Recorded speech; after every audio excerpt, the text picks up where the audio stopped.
লাইলাতুল কদরের রাতে দোয়া করলে আল্লাহ তাআলা ওই দোয়াকে ফেরত দেন না। সুবহানাল্লাহ।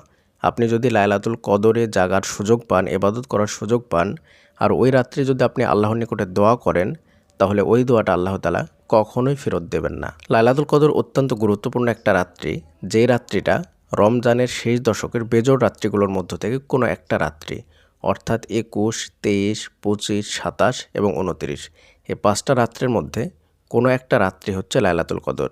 আপনি যদি লাইলাতুল কদরে দোয়া করতে চান, ইবাদত করতে চান, আল্লাহর দরবারে ক্ষমা প্রার্থনা করতে চান, তাহলে অবশ্যই আপনাকে শেষ দশকের বেজোড় রাত্রিগুলোর প্রত্যেকটা জাগতে হবে। তার মধ্যে ইনশাআল্লাহ আপনি কোনো একটা রাত্রি লাইলাতুল কদর পেয়ে যাবেন।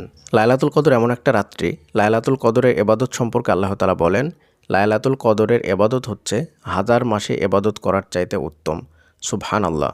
আপনি যদি 1000 মাস ইবাদত করেন, তার চাইতে উত্তম হবে লাইলাতুল কদরে একটা রাত্রি যদি আপনি ইবাদত করতে পারেন। লাইলাতুল কদরে নির্দিষ্ট করে একটা দোয়া আছে, যেই দোয়াটা আমরা স্ক্রিনে লিখে দিচ্ছি এবং মুখে বলছি, আপনারা অবশ্যই মুখস্থ করে নেবেন। দোয়াটা হচ্ছে আল্লাহুম্মা ইন্নাকা আফুব্বুন তুহিব্বুল আফওয়া ফাআফু আন্নি। কিন্তু দুঃখের বিষয় হলো, এই লাইলাতুল কদরকে কেন্দ্র করে আমাদের মাঝে অনেক বেদাত প্রতিষ্ঠিত আছে। সেই বেদাতগুলো যদি আপনি করেন, তাহলে এই রাত্রে যত ইবাদত করুন না কেন, আপনি কিঞ্চিত পরিমাণও আল্লাহর দরবারে ফলাফল পাবেন না। তাই আপনাকে ওই বেদাতগুলো অবশ্যই এড়িয়ে চলতে হবে। আপনাকে কিছু সুন্নাহভিত্তিক আমি আমলের কথা বলবো, যে আমলগুলো যদি আপনি করেন, তাহলে আশা করা যায় ইনশাআল্লাহ আপনার দোয়াটা কবুল হবে এবং আল্লাহ তাআলা আপনাকে ক্ষমা করবেন, এবং আপনি 1000 মাস ইবাদত করে যে নেকি পাবেন, তার চাইতে অনেক বেশি নেকি আল্লাহ তাআলা আপনাকে দিবেন। লাইলাতুল কদরে যে ইবাদত বা আমলগুলো আপনি করতে পারবেন, সেগুলো হলো সালাত আদায় করা, কোরআন তেলাওয়াত করা, দোয়া ইস্তিগফার করা এবং আল্লাহর দরবার থেকে ক্ষমা প্রার্থনা করা। এর বাইরে যে ইবাদত করবেন, সেগুলো বিদআত হবে। আপনি এই রাত্রে কিয়ামুল লাইল অর্থাৎ 8 রাকাত সালাত আদায় করবেন আর 3 রাকাত বিতের সালাত আদায় করবেন। 8 রাকাত সালাত এমনভাবে আদায় করবেন, যতটা সম্ভব ধীরস্থিরভাবে আদায় করবেন। 2 রাকাত করে সালাত আদায় করবেন, দীর্ঘক্ষণ সময় নিয়ে আদায় করবেন।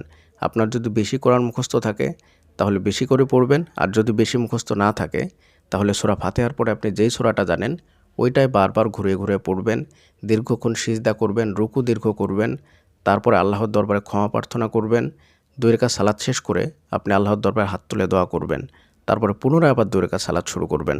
তারপরে 2 রাকাত হয়ে গেলে কোরআন তেলাওয়াত করবেন, ইস্তেগফার করবেন, তারপরে যে দোয়াটা বললাম সেই দোয়াটা পড়বেন। এইভাবে সালাত আদায়, কোরআন তেলাওয়াত, দোয়া ইস্তেগফারের মাধ্যমে পুরো রাত্রি ইবাদতের মাধ্যমে জাগরণ করার চেষ্টা করবেন ফজর পর্যন্ত। আশা করা যায় ইনশাআল্লাহ আল্লাহ তাআলা আপনার দোয়াকে কখনোই ফেরত দেবেন না।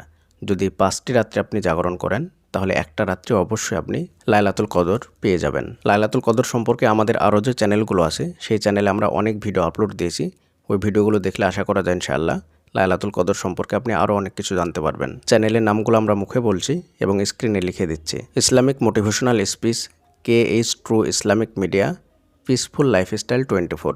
এই চ্যানেলের নামগুলো দিয়ে যদি আপনারা ইউটিউবে সার্চ করেন, তাহলে আমাদের ওই চ্যানেলগুলো পেয়ে যাবেন এবং দোয়া সম্পর্কিত আরও অনেক ভিডিও ইনশাআল্লাহ ওই চ্যানেলের মধ্যে পাবেন। পরিশেষে আল্লাহর কাছে দোয়া করি, আল্লাহ তাআলা যেন আমাদের সকলের মনের ইচ্ছাগুলোকে পূরণ করে দেন এবং লাইলাতুল কদরে বেশি বেশি করে ইবাদত করার তৌফিক দান করেন। আমিন। আসসালামু আলাইকুম ওয়া রাহমাতুল্লাহি ওয়া বারাকাতুহু।